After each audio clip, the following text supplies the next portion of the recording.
Halo, selamat jumpa kembali dengan Belanja Saham dengan saya Usman Hidayat. Assalamualaikum warahmatullahi wabarakatuh. Bapak, Ibu-ibu, teman-teman sekalian, semoga dalam keadaan sehat-sehat, baik-baik semuanya ya. Kita jumpa kembali untuk berbagi dari saya sedikit pandangan dan analisis saham apa yang terjadi pada minggu kemarin. Kembali saya ingatkan bahwa ini tidak ditujukan untuk mempengaruhi, memberi saran atau rekomendasi untuk membeli, menjual, menukar, dan lain-lain transaksi saham pada Bapak Ibu sekalian. Jadi keputusan investasi dan perdagangan saham sepenuhnya menjadi tanggung jawab pribadi Bapak Ibu yang mengikuti tayangan ini langsung maupun tidak langsung. Baik, kita mulai. Seperti biasa, kita awali dengan apa yang terjadi pada minggu kemarin ya.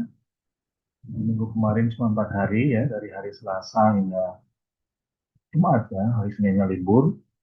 Nah, hari Senin memberikan indikasi yang sebenarnya eh, melegakan dengan melihat Dow Jones ditutup menguat yang cukup tinggi 1,05% pada akhir minggu kemarin, ya, dan demikian juga di Asia, Hang Seng dan Kuala Lumpur positif, sehingga ini memberikan sedikit efek pada hari Selasa berikutnya, ya. Ya, kalau Hang Seng dan KSI, maaf saya balik lagi ke sini, ini pada harian. Nah, sama hari Senin ya, hari Senin mereka nggak libur ya. Jadi Hong Kong 1,63%, Kuala Lumpur 0,17%, lalu sebelumnya Dow Jones juga positif memberikan uh, efek atau spillover ya, ngaruh ya, pada bursa di Indonesia, bursa efek Indonesia, hingga membukukan return 1,65% pada hari Selasa. 45 dan DI juga positif ya. Ini menurut saya sih dipicu oleh akumulasi terhadap saham-saham blue chips yang sejauh ini sejak awal tahun memang melemah ya, saham-saham blue chips LQ45. Jadi belum terkonfirmasi apakah ini akibat ada isu-isu fundamental atau perekonomian yang positif, karena pada dasarnya isu ekonomi itu kurang mengembirakan ya, domestik maupun global ya, dari minggu-minggu sebelumnya ya. Kan pada 10 Juni itu ada berita China juga mengalami deflasi. Setelah nasional kita deflasi dengan surplus yang semakin menurun ya. Dan kemudian China juga menunjukkan bahwa uh, kontribusi terhadap PDB-nya dari kegiatan uh, ekspor impor ya, yang menurut saya itu berdampak pada terjadinya deflasi karena penurunan permintaan dari luar negeri, ini bisa berpengaruh terhadap pertumbuhan ekonomi China ya, karena ekspor neto di China itu menyumbang sekitar 20% PDB. Jauh sekali dengan di kita ya, kalau setahu saya net ekspor kita hanya menyumbang sekitar 3 hingga 5%, nggak lebih dari 5% terhadap PDB. Ya. Secara permintaan ya, secara produksi atau penawaran PDB kita kan disumbang oleh 65% konsumsi, 30% investasi. Ya. Jadi selebihnya 5% kurang itu adalah net ekspor, ya, atau ekspor dikurangi impor. Kita masih tertinggal dalam hal industri dan perdagangan ya. Kemudian tanggal 11 ya kita menemui kabar yang kurang menggembirakan juga dari World Bank bahwa perekonomian dunia diduga hanya tumbuh 2,3%. Angka yang sangat rendah dibanding situasi yang normal yang saya ketahui itu dulu tuh ya 2-3 tahun yang lalu sekitar 3,0% ya dengan kondisi normal. Pertumbuhan ekonomi dunia itu 2,3% sangat kecil sehingga ini cukup memukul situasi perekonomian dan pasar keuangan secara global ya pada hari Rabu itu ya negatif, kemudian hari Kamis juga negatif ya, didukung juga oleh berita yang kurang menggembirakan terhadap perekonomian di Amerika ya. harga emas naik, harga-harga aset aset haven ya, penyimpan kekayaan yang dipandang aman, dolar, emas, mungkin komoditas tertentu ya, komoditas minyak mentah itu naik. Dan ini memberikan sentimen yang negatif terhadap pasar keuangan secara umum, baik di saham, obligasi, valuta asing, komoditas, dan mungkin derivatif. Ya. Bahkan derivatif bisa menjadi alat untuk mitigasi risiko produk-produk finansial. Nah, minggu kemarin diakhiri sebagaimana Bapak Ibu ketahui dengan kabar yang mengejutkan, Israel menyerang Iran. Kita tahu Iran itu adalah produsen utama minyak dunia, ya, dan ini diduga akan memberikan dampak yang cukup serius terhadap perekonomian global, ya, bagi yang bergantung pada sumber energi dari minyak. Jadi ini sangat memukul sehingga seluruh pasar keuangan di Asia itu memerah. Hampir seluruhnya mungkin ya, saya tidak salah detail satu persatu. Dan terakhir 14-15 Juni kemarin itu sampai tadi siang, beberapa pandangan di media, saya baca bahwa perang ini berpotensi akan berlanjut hingga minggu-minggu ke depan. Ya, sehingga kita sebagai pelaku di pasar mesti lebih waspada ke depan, ya, karena Dow Jones pun Sabtu pagi ya tanggal 13 ditutup melemah 1,79% dan Jerman DAX itu Deutsche Change itu 1,07. Jadi ini indikasinya sentimennya negatif. Bagaimana dalam situasi seperti ini kita bersikap, Bapak Ibu sekalian ya. Mudah-mudahan ini kita bisa memberikan sedikit masukan ya. Jadi mudah-mudahan ada manfaatnya bahwa melalui materi yang saya sajikan ya ini seperti biasa ya kita akan memilih saham-saham dari anggota indeks Kompas 100 ya, 100 saham dengan sekitar atribut 107 atribut sini ya yang akan kita tentukan atau kita jadikan filter atau screening memilih saham yang kita inginkan sesuai dengan kondisi yang terjadi di market di perekonomian ya. Nah, kita tidak tunjukkan prosesnya, namun filternya seperti biasa, seperti ini Bapak Ibu ya.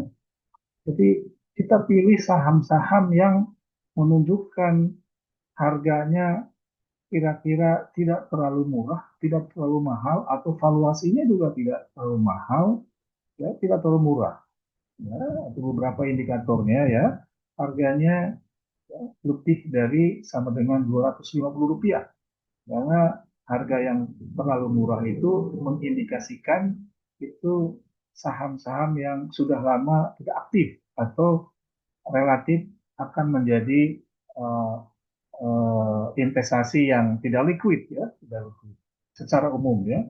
Yang kedua bobot sumbangan terhadap market kapitalisasi pasar 0,05%, ini juga cukup rendah.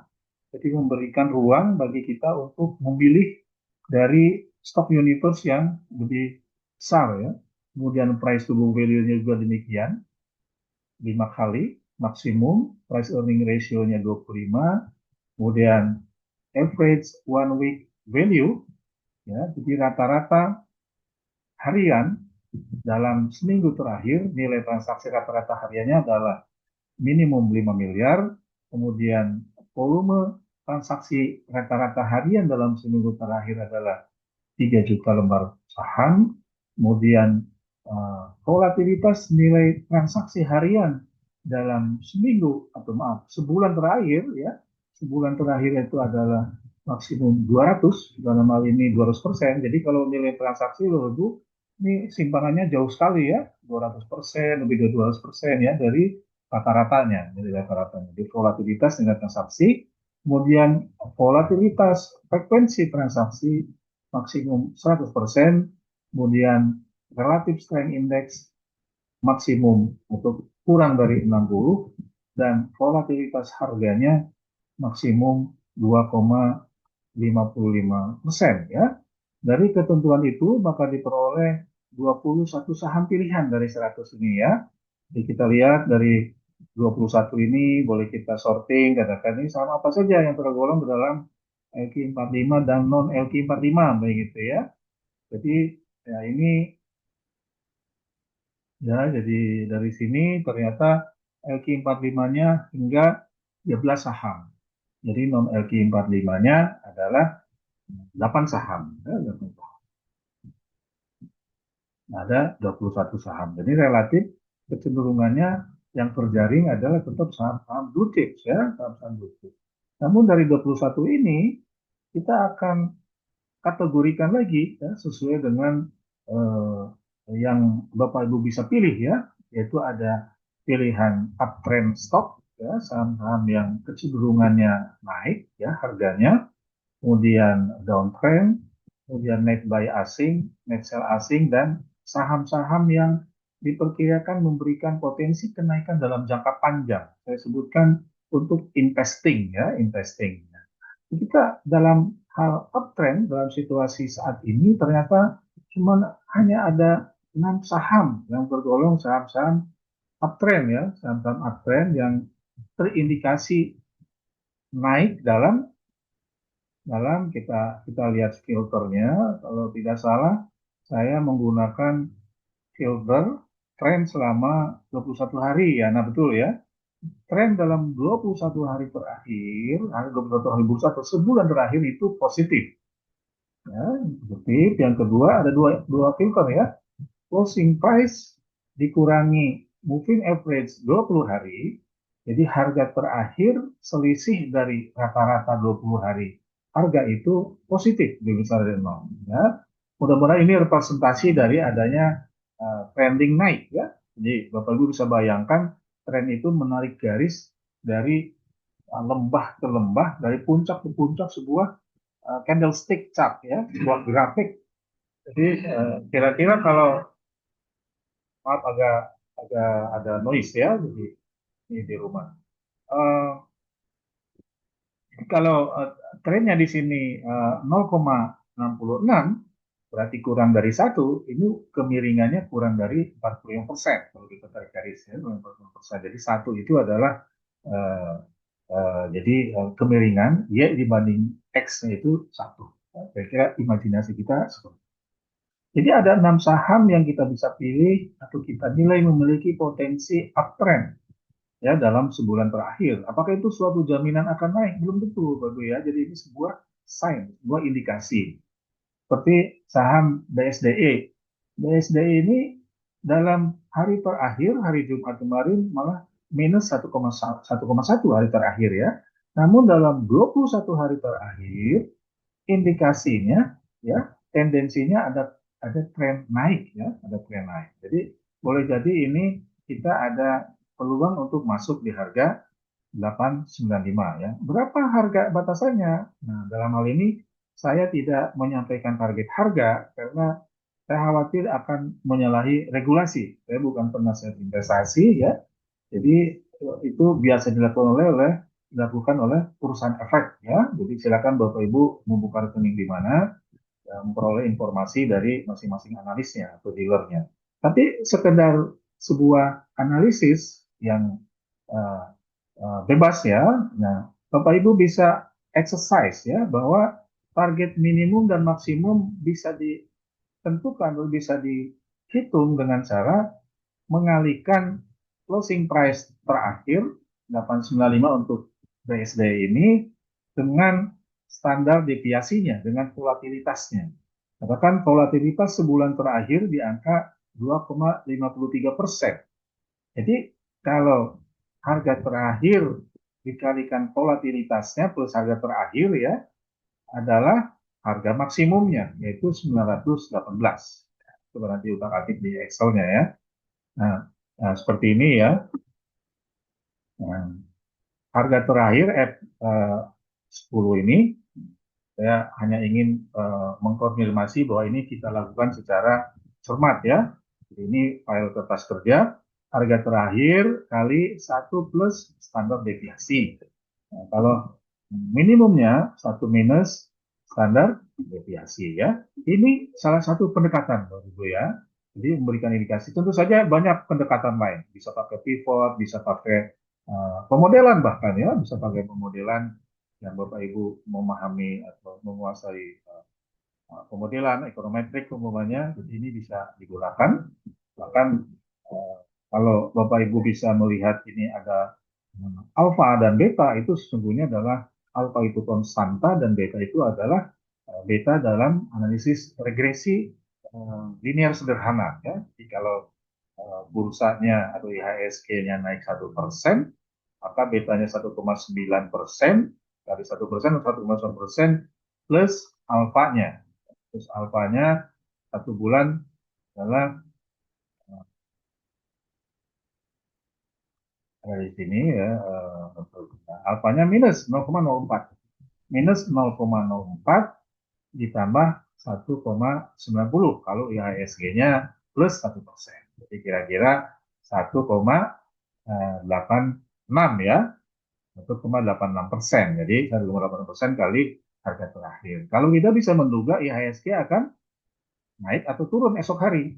Tapi kalau kita tidak bisa menduga IHSG seperti apa, maka bisa melakukan pemodelan terhadap penutupan Dow Jones hari sebelumnya.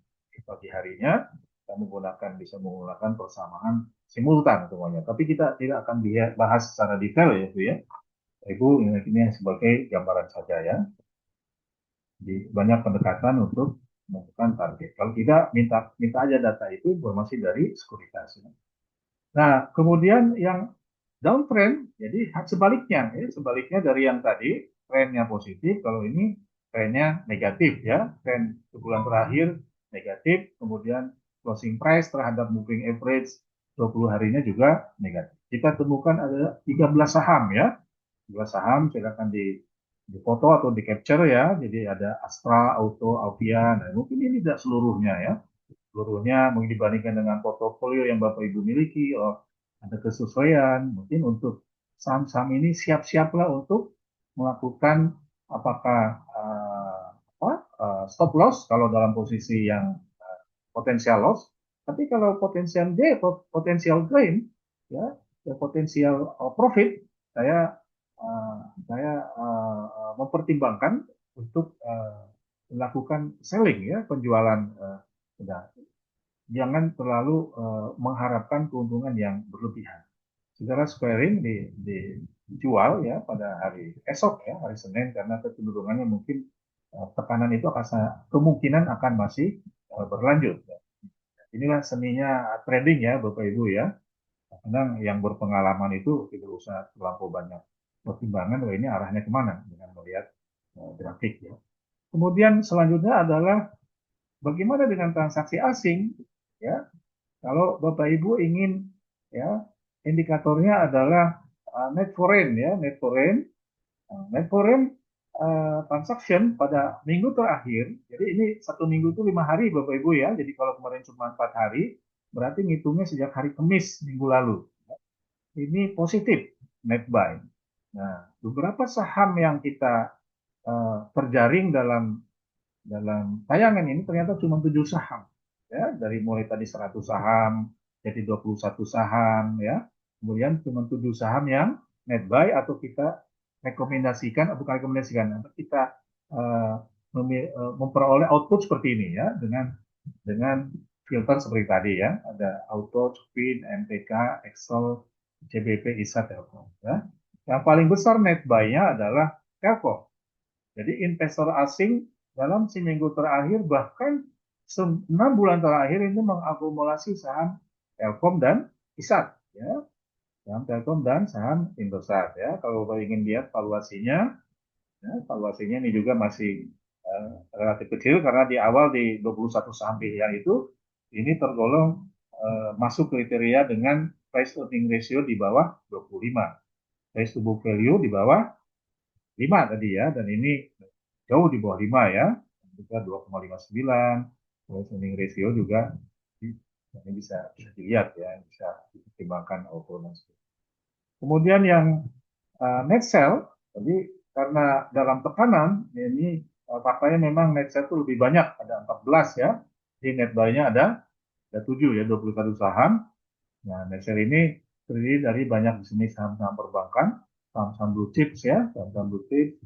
Jadi kalau kita lihat valuasinya, Memang valuasinya sebenarnya sih masih banyak saham yang ya, under value sebenarnya ya, namun kadang-kadang ekspektasi atau persepsi investor asing juga agak sulit kita pahami ya, karena kalau investor asing biasanya investment bank yang besar-besar, di situ ada divisi trading, ada divisi investment, ya, jadi pertimbangan di internal mereka juga mungkin berbeda-beda ya. Jadi kayak Astra ini net sell ya, siapa saham dengan net sell terbesar ya? Ternyata Bank BRI.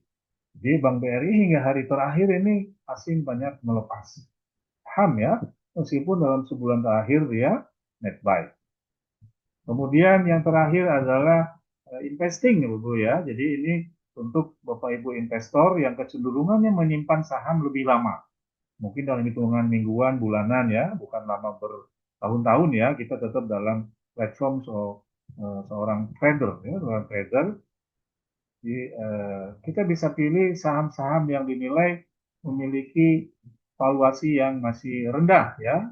Jadi pairnya masih di bawah 11, tapi price to book value-nya di bawah 2. Jadi tadi pairnya di bawah 25, kita pangkas lebih dari setengahnya, kita hanya mengambil saham-saham dengan price earning ratio-nya kurang dari 11 kali, price to book value-nya kurang dari 2 kali, kemudian return on equity-nya lebih besar dari 10%, kemudian volatilitas harganya dalam 3 bulan terakhir rata-rata 3% maksimum atau kurang dari 3%, kemudian rata-rata nilai transaksi harian dalam 3 bulan terakhir adalah 5 miliar atau lebih, dan volume transaksi dalam 3 bulan terakhir adalah 5 juta per hari.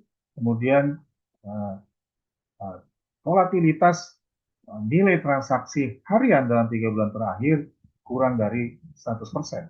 Jadi saham-saham ini kami screen, kami pilih dari kriteria-kriteria yang menurut kami telah mempertimbangkan isu-isu fundamental, teknikal, dan likuiditas pasar. Ya. Jadi mudah-mudahan ini bisa memberikan masukan, bahan pertimbangan Bapak Ibu sekalian untuk esok hari, hari Senin ya. Oh ya, jadi untuk sekalian, untuk minggu depan, karena dinamika yang terjadi pasar demikian sangat tinggi, perubahan itu dengan cepat, maka insya Allah saya akan hadir setiap hari. Jadi nanti mulai hari Selasa pagi, antara jam 8 hingga jam 8.30 ya. Jadi mudah-mudahan kita bisa bawakan dengan secara lebih cepat, paling lambat mungkin selama 10 menit ya, dengan menjadikan langsung tabel pilihan saham dengan news yang berlaku pada hari itu. Ya.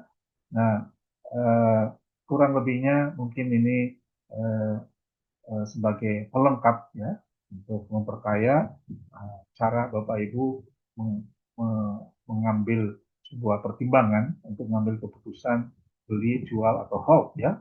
Demikian. Kurang lebihnya mohon maaf, kita akan jumpa kembali pada Selasa pagi. Terima kasih atas perhatiannya. Sampai jumpa kembali pada hari Selasa pagi. Terima kasih. Assalamualaikum warahmatullahi wabarakatuh.